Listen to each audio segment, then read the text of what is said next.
Alrighty, guys. 303-666-9020. That's our shop phone. Jeremy here, Chris over there, rest of the guys in the garage. Jeeps Unlimited, otherwise known as partsbreakers.com. And if this goes well, this will be up on our YouTube channel, so I'm sure we'll get some hits that way. It's going to be listed on auction, and we're going to do it the way we used to do it, which was, this is a long time ago, which is no reserve. Clearly we were a parts company. It's way more lucrative usually to part these things, but every once in a while my what would you say, my heart is bigger than my wallet, maybe, Chris. This one's got 107,000 miles on it. It came out of California. It is literally one of the cleaner YJs I've seen. Now, it does have the old YJ nostalgia stuff on it, meaning that it's squeaky and it's leaf sprung and it's rough like old Jeeps are. But that's not why you usually buy a Jeep, so I'm not going to really go into that. If that's what you're looking for, is smooth riding and comfortable and AC and all that jazz, this is not the Jeep for you. But it is a 6-cylinder, it is an automatic, and those two combinations, and YJs especially, are very hard to get. So it's a torque flight. It probably has a 999 or 909 in it. They had different variations of torque flights in these years. Being it's a 4.2 is probably the latter, because everything's carbureted on these things. And it's serpentine, which to most probably doesn't matter, but if you ever want to put AC on it or any other kind of accessories, serpentine, and you only have one belt obviously, is way better. Serpentine belts on a 4.2 are very rare, especially on early YJs, or I had one more over there. We parted, it was a CJ7, and they're rare on those too, also 4.2. So if you're not familiar with why that is, you can kind of research if you like, but essentially, if you live in a state that's either emissions or likely will be going emissions in the future, you almost have to have serpentine just to get the crap on them they want. Now, this one's nice because it's all factory under the hood, minus a couple of the battery disconnect here. They probably had a winch at one time, I'm assuming. There's no winch on it at the moment, or something else. They were powering this. It's obviously connected right now, so it's a ground battery disconnect. Kind of cool. It might have a parasitic drain. It's never given us any issues while we've had it. We got it not too long ago. It's got one ding in it here that somebody filled in.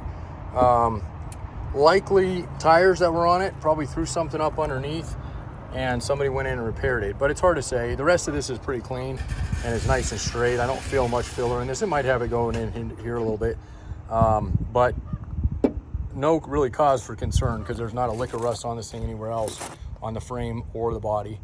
And what you see is what you get. You don't get anything extra, you don't get anything less. If you're wanting different tires or wheels, we can probably help you with that. We got probably, I don't know, what, 300, 400 tires out here right now. And please, by all means, if you want this Jeep and have a couple hundred tire sets, I can't promise they're all good, but by all means, bring your semi and come grab them. But on a serious accord, these things are big tires, okay? So if you're wanting it to be a little bit more highway friendly, more fuel efficient, then the first thing I would do is probably downsize these tires. If nothing else, get them a little skinnier. These are pretty fat tires, but if you're gonna be on the beach, you're gonna be in the mud, you're gonna be playing with this thing, and I'd keep these on there. GLN or Yokohamas are actually nice tires. And I wouldn't mess with them. They're just Steelies on them, chrome Steelies. Again, you can get real creative with these. I was gonna pull the Nerf bars off, or at least one of the bars, because it's got an extra louver on it. But I'm not gonna do that for a few reasons. One, we don't sell that kind of stuff, so it's just gonna end up in the scrap bin, and it might be useful, especially if you're dealing with a short person, or I'm not even gonna start classifying people right now because I'm just gonna offend somebody. So yeah, so you can take them off. If you just want the traditional style, all you got to do is knock the rivets off this guy and that will pop off, and then you can leave that one, or you can just take the whole thing off. And yes, it's going to affect your ground clearance substantially. So if you're wheeling in this thing, especially in the Rockies where we are, you're going to get caught on those. Those would have to go if I was going to be wheeling in this thing, okay? I don't have a spare on it. I can definitely get you a spare, and I can probably even get you a spare that's close to that size, not the same tread, but so that you can be rolling around at least with a spare. And then it doesn't come with top or doors, but I did include, I was gonna pull it off. A lot of times we strip these down to the bare bones, but I figured if you're gonna wanna run a soft top at one time, the hardest part to find on soft top is the bow assembly, and it's the most expensive to ship. So all you have to do is buy canvas if you want it, if you want to run a soft top. Half doors, we get from time to time. This one didn't have them. Full doors, we get from time to time. I might have a set of those right now. 2 sets, Chris says, so we might have a set of those. Don't know if we have a red set, but we might have one set at least. Do we have a red set of anything right now? Are they half or full? Full, okay. So don't quote me on that quite yet, because I haven't seen them or don't remember myself, but Susan said. is it Susan? Okay. Yeah, that's actually a really clean set. So they're not included. Again, I'm not going to promise anything. That what you see is what you get, okay? But if you want a set of full doors, those are really, really, really rare. They came off another Jeep, and they probably actually match fairly well with the fading. This Jeep is faded a few different places, and it's unfortunate. In the video, it's not going to show. It literally looks like red to red, but the front fenders are faded. And remember, this thing came out of California, so it likely spent most of its time in the sun, which is good. We like sun, we like California, we like Arizona, Nevada. We like the hot states because they don't rust, they don't use salt on the roads. But the unfortunate side of it is you either get oxidation, which this one does not have, which is great, or you get sun fading, which this one does have. And again, it's going to be hard for you to tell, even with the videos and the photos. But that fender up there, and actually the whole front nose of it, is definitely a shade of red that's not. They look factory. I think they are factory. The inside, ironically, this color, and right here, that stripe is this here. So this is just faded. And again, not a huge deal. You're dealing with an old Jeep. So if the least of your problems are tinkering with colors and wheels and tires and, then deciding if you want to do something special with the motor, replace it. I mean, it's got low miles. I wouldn't do that, but, build it up, stroker it, put a LS in it, whatever. Okay. You can do a lot of stuff with these things. Personally, because you're getting so hard to get and rarity of them, I would probably leave it alone and drive it, and then if you have issues with it later, replace when it goes and upgrade then. Seats are factory brackets, so it's got the tumbler on the driver's side. That only happens in the early YJs. The later YJs have a fixed driver. It does slide, but doesn't tumble, and then both sides tumble, both sides slide. So this is only on the early YJs, that bracket, which this is an early YJ. Okay, I'm going to show you everything else. I'm going to go and test drive here in a minute. Tilt steering column, that's rare. It's an automatic, like I said in the beginning. But that tilt guy there, you wouldn't believe what a column like that goes for. And again, it's not for neither here nor there, but you add these things up, what you get out of the parts on them with a yard like what we have and been doing this since '84. It's very easy for us to float these things and doing that. The difficulty is the labor to pull them apart, to list all the parts, keep track of them, not break them, put them away, all that jazz.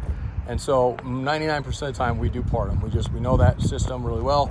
But again, every once in a while we get something in, and usually it's a mileage thing or no rust or both. In this case, we got a few things going for it that made me decide that. One, it's low miles. We got 107K, okay? And it's the original miles. So that's first thing. Second, it's a 6-cylinder. Third, it's an automatic. Fourth, it's a tilt. And fifth, if not first, is there's absolutely no rust on it. So those really make this thing worth it to say, hey, let's give somebody an opportunity and see if they want a good, especially a base to start. If you're wanting to tinker with your son, your daughter, your wife, your husband, whatever, this is a good basis line to start with. Okay, it is a 4-wheel drive. It is shift on the fly transfer case, other than low, which you have to be in neutral, you have to be stopped, blah, blah, blah, all that stuff, and then that goes into that range there. And I know my phone's gonna overheat because I can feel it radiating, and I don't wanna lose this because I'm gonna go on a test drive with it. Chris, would you? Oh, I'm sorry to interrupt you guys. That's okay. Let's close the hood and let's go on a quick test drive with it, and we'll be done. Sorry, Jerry. We were talking about building 4.6 strokers in my TJ. Oh, yeah. Yeah, you need the crank out of this one. I know. So, for those of you who don't know what a stroker is, there's plenty of information. And yes, in order to do one, you need a 4-liter block, which we have a ton of. So if you ever need one of those, and we sell cheap cords on them. So, and so there it is. We got fired up. There's your start. So I usually do a startup video. So, but anyway, 4-liter block. You need rods. piston rods and the crank from a 4.2, and really that can be any 4.2, although there are some snout differences on them. That would be something you can either give us a call about if that's something interesting. Before we get going, I want to show you a couple things on this guy. Inside wise, I didn't show you. So they're plain Jane, right? This one's had a stereo upgrade, so you got a nice stereo. I don't know how well it works. We can mess with it here in a second. We got there's your mileage, 107K. We got RPM tack over there. That's going to be set up for an automatic. You can't really see it from here. We got a horn. That horn's not working. We'll check that out. Got a fire extinguisher. That makes up for the horn, right? We got a sound bar. This sound bar is an aftermarket one. It's a little bit nicer. The factory sound bars are really goofy in YJs, and they have these awful square little speakers that you can't find anything on. So this was a nice upgrade. You can tell the Nerf bar has seen better days, or not Nerf bar, but the roll bar padding has seen better days. If you're going to be putting a family style roll bar in it at one time, which is a bolt-in from the later YJs, then I wouldn't mess with that. I would just do that. And if you're not, then they sell pieces on the site. Oh, there you got sound there. Okay, there's your temp. Okay, there's your fun fuel gauge. And yes, this is very standard on a YJ. They like to bounce around. And what I tell people is that when you get to that quarter mark, even close to it, you go fill up. That's your E, okay? Even though E's down here. They always do that. And I can't tell you how many people call and say, I ran out of gas at a quarter or somewhere in between there. So don't take chances on YJs, old ones. These gauges, just so you know how these work, they're ribbon style. They literally run like an old computer, the ribbons, okay? That clock that works, the fact that that thing is ticking, that right here, okay? You got nice oil pressure, you got your battery gauge. The fact that these all work is $300-400 just for that gauge assembly back there. So every little thing on here, these guys are super expensive and they're almost always broken. The cables are expensive. Again, the columns, I mean, everything in here to build this Jeep. And surprisingly, this dash pad has, I don't think, a single crack on it. So there's no rust on the windshield frame on the outside or the inside. These love to rust out. Floor has carpet in it. There's your shifter for your four-wheel drive. Your automatic thing is up there. And I didn't pull this, but I've looked in it. I have pulled it when we bought it. It is beautiful under there. There's not a bit of rust underneath this carpet. There's not a bit of rust up underneath. So let's just do a short drive with it, Chris. We don't have a tag on this guy. I don't think we're gonna get messed with today, but I can tell you should drive a stick because you're driving with your left foot and your brake pedal. I know it. You don't do that. It's a good way to wear your brake. I haven't driven an automatic in probably a year. Yeah, all these guys drive. A lot of them drive. Well, all of them have English Jeeps. Yeah, everybody has Jeep. So let's wait for cars just to make sure she doesn't sputter. Sometimes these old YJs don't like to get with the program, but we'll see. She might get up and go. And you guys are seeing one of the first test drives other than just putzing around a parking lot when I picked it up. So let's go ahead and rip out and just give her some fuel and give her hell. So she's picking up pretty good, actually. She's throwing rocks at us right now. Leftover mud that I didn't get off. We'll just take the landfill road. Okay. So just because we don't have a plate on it, we're not going to get too crazy on it. Although this is the way to the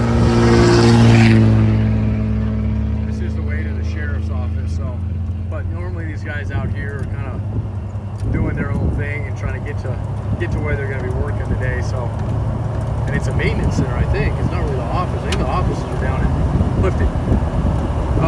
Going to give you guys a little bit of where we are geographically and what we can do to help get it to you.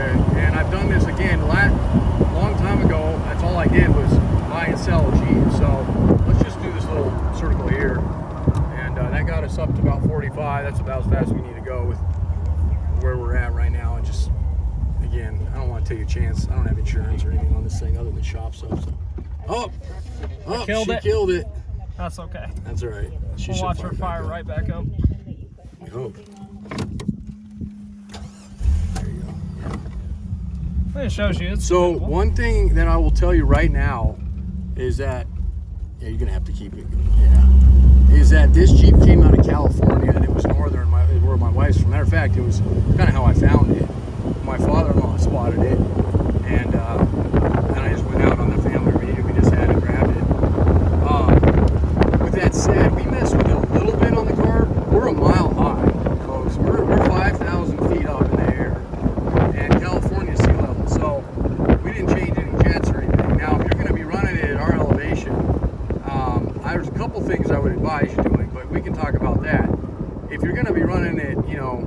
coastal, and let's just check the thing, see if we can get on this. I don't like doing this because it all big guy on you again. Mm-hmm. Yeah, she's gonna be. I equate it to. And you can usually just go neutral too, but that's okay. Yeah, I might need a drive to get us home. Don't kill us, please. I won't kill you. Yeah, you're gonna have to keep your. So anyway, if you're gonna be driving it at sea level, let's say you're in Texas, California, Florida, New York, or any of the eastern or western coastal areas, what I would do here, Chris, and just make sure wait till it's completely clear to do this. This is a little sketchy. We'll see. We have a ditch road we can turn on. I did it right in front of the sheriff the other day. I thought he was gonna pull me over. Well, the sheriffs usually don't, but the state patrol guys, those guys don't mess around. The good news is we know enough of them from the fire department that, okay, pretty good. So, so we got this something from the landfill, so. Of course. So, anyway, she's being a bear right now. I sincerely apologize. I think this is bad luck on Chris's behalf here. I think it is. So, but you know what? I'd rather you see it as it is, because it's, the day I got it, it drove perfectly fine, but, I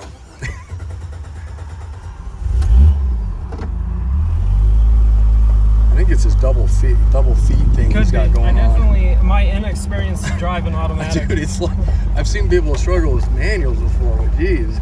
It's not a single vehicle I own is an auto. I know, I'm just teasing you. Anyway, my point is that if you're gonna be coastal, I probably wouldn't mess with it. It drove perfectly fine at sea level, but you're gonna be somewhere in the neighborhood of 3,500 or higher elevation, or possibly using it at that. There's definitely some fixes I would do as far as the carburetor, as far as you can either tune it, you can replace them. These are old Carter carbs, and they weren't the best, and they're prone to vacuum issues, but I don't want to do much to it because it's got, it's all there, it's all factory. So if it ends up in an emission area, then, you should just sputtering a little bit for fuel. That's what it sounds like. I think so. But she's idling. She ain't idling great though. But. Well, she's fun to drive. Yeah, not bad at all. I'm gonna see. She's clean. She sounds great. She just doesn't like to idle. So I'll have. Yep. She don't want to idle. So. EVAP? Oh, it's probably just that carb. It's just, unfortunately, it needs to be set up for this. My generator on my RV the other day when we were up 7,000 feet. Couldn't get it to run. Me when I was running 10,000 feet, I didn't want to run. Oh yeah, he's in the army. So all right. I think that goes for a power washer. At least the melt piece isn't attached to it. Yeah. All right. So I think I covered everything. If I didn't, please feel free to reach out. This is a lengthy video, but it's important, especially if you're trying to make a decision. Best top seats, I think I alluded to that, maybe not, but it's got a factory console in it.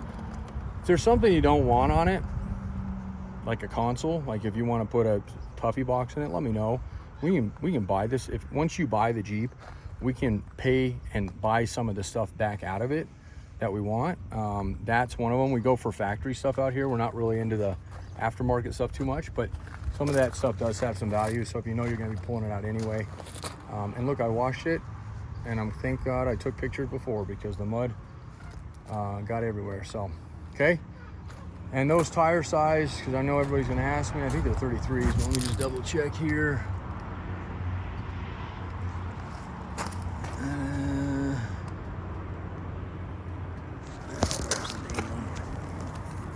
Yeah, 33 1250. So a 33 1050. This is a 33 1250, or even a 950. You can, but again, depends on what you're doing with it. So she's a nice looking Jeep though, and for what it is. Now we do have a full-blown shop here. So if you buy the Jeep from us, you pay for it, and you want something done, upgrade, you want a bigger lift, you want a lower lift, you want something factory on it, something whatever, okay? To an extent, we can take it on. We are a little backed up right now with service work, so it would push it out a ways before we could get it to you. But that is an option. So fuel injection, carburetor upgrades, you know, anything you can pretty much think of. You want a manual in it, we can actually do that. We do them all the time. Usually it's the other way around, manual to auto, but we do sell auto to manuals too. So I don't have a factory cage right now, but you can always call and ask, hey, do you have this, before we get it. Now, on the part that I was going to go over when we were driving, is shipping, right? So you can pick it up here. We're in Grand Junction, Colorado. My zip is 81503, and we even have a regional airport that flies. Let's see, we have 2 regional airports. There's Montrose, you can look up, MJT, I think, and then we have Grand Junction, GJT, I believe it is. But either way, look those up on Google. Grand Junction flies mainly the West Coast, and I think they have a Denver and maybe a southern, like Texas or something. Montrose has a lot more stops. They, for whatever reason, even though Junction's a little bit bigger, Montrose does fly to a few more places. So that's one option. You can fly in, you can drive it home. Would it make it? Absolutely. Will it give you some fits, especially going over those high mountain passes, 10,000 feet? Absolutely. I don't doubt it one bit. And I don't want to under promise, or I do want to under promise, over deliver. I don't want to do the opposite of that. So with that said, I'm going to give you a little tour as I'm talking to you here. Our yard, we have 7 acres. We have really prided ourselves for many years on rust free. We go above and beyond with that, and with making sure that you get what you want. I don't think, well, go to Google, okay? I'm not going to sit here. I always tell people when they ask you, how do I know I can trust you? Well, you don't. I mean, I'm not going to sit here and sell myself to you. I think that usually the times and the events that I've had people try to do that is usually the ones that I can't trust. So I like to go off of my own opinion, is go to Google, look us up, look at the reviews, read them all, good, bad, okay? And make your decision off that, all right? We're obviously in a permanent location. I ain't gonna move all these anytime soon. There is a lot of Jeeps out here, folks, a lot. You're looking at a lot of our Grand Cherokee and Cherokee lines. Our Wrangler and CJ lines are over along the hillside, and then there's 2 rows over here, and we have a mixture of them back there. But we got a lot of parts out here, okay? And then the top lot, which is where we live, and also we have more Jeeps up here. A lot of these are customer Jeeps shipped in. We're doing big jobs on and whatnot. So anyway, with that said, you can fly in and drive it home. I usually don't. I usually try to emphasize on people not to do that with CJs and YJs, especially early YJs. Because the last thing I want to hear is you made it 200 miles and you broke down, and unless you're a mechanic, by all means do it, but you can't figure out why it's not starting. They're quirky, okay? They're carburation, and a lot of people don't know how to work on carbs, or don't know if the choke is sticking on them, okay?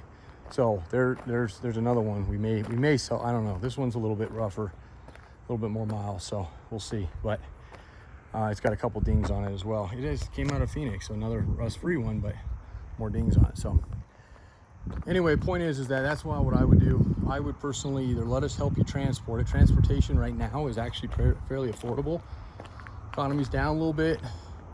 Fuel prices are down. All that stuff contributes to being a little bit more feasible to do shipping, okay?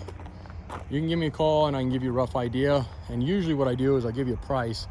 I'll give you a plus or minus. And if we're patient, we can almost always hit what we originally quote.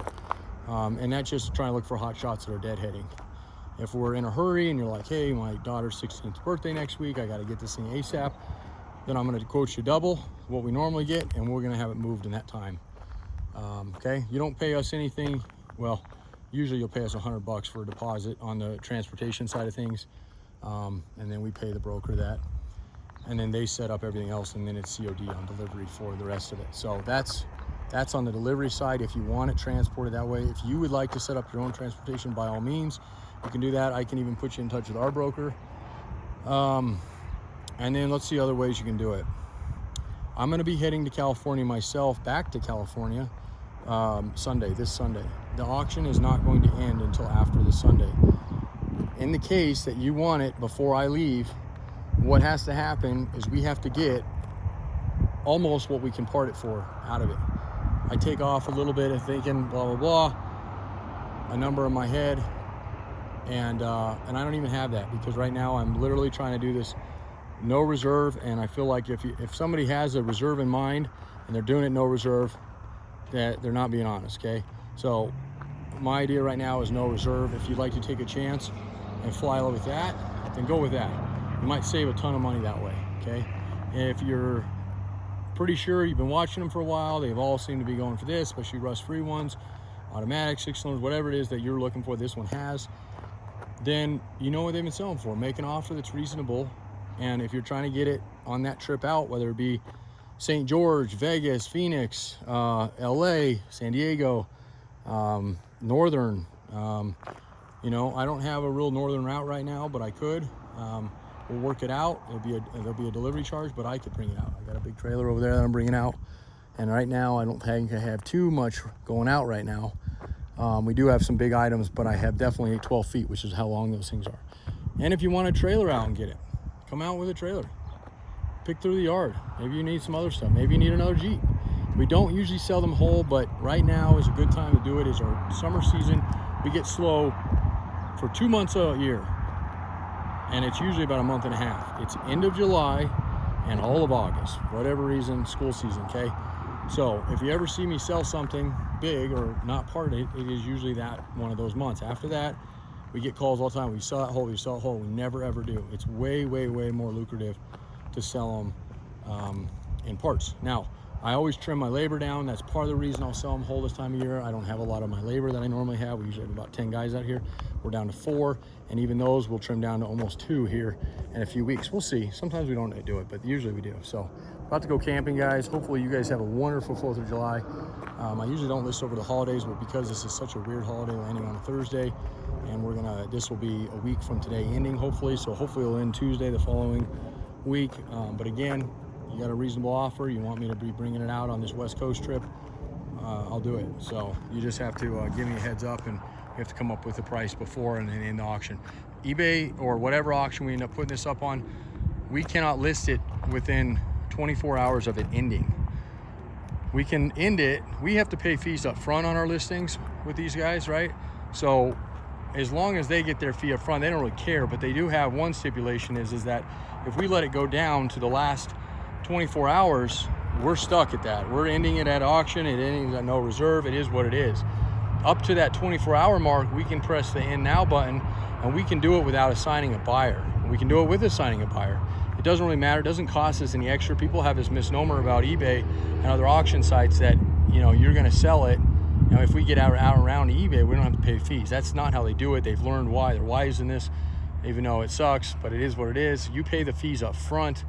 There is no final value fee on a vehicle. That's only on small items. So don't think that and try to make deals that way, because it doesn't work. It's just not how it's done. So, but my point is that definitely let us know 24 hours before that end of that auction. If you're looking at maybe offering something, it's got to be before that mark comes up, because after that, I got to tell you, nope, sorry, doesn't matter if you offer me 50 grand, it has to end on eBay that way. And if we don't do it that way, well, there's no way to not do it that way, no matter what. It's impossible. You cannot end it after that. But if you could find a way, I'm sure you would lose your eBay ability. We don't do a lot of eBay anymore. We used to do a ton of it.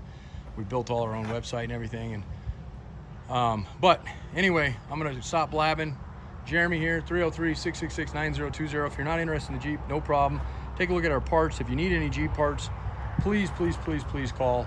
We are slimming our catalog down to a couple hundred parts, like from 10,000 down to like 600 here in the next few weeks, just so it's a little bit easier to manage. We're gonna start doing a little bit different ways. We do what we call one-offs, which just is like doors, tops, things that change over each item coming in based on condition or paint. So if you don't see the item, I might point to all this, if you don't see the item, you ready? I'm ready. See my wife, beautiful little girl, little baby girl. My son's in here too somewhere.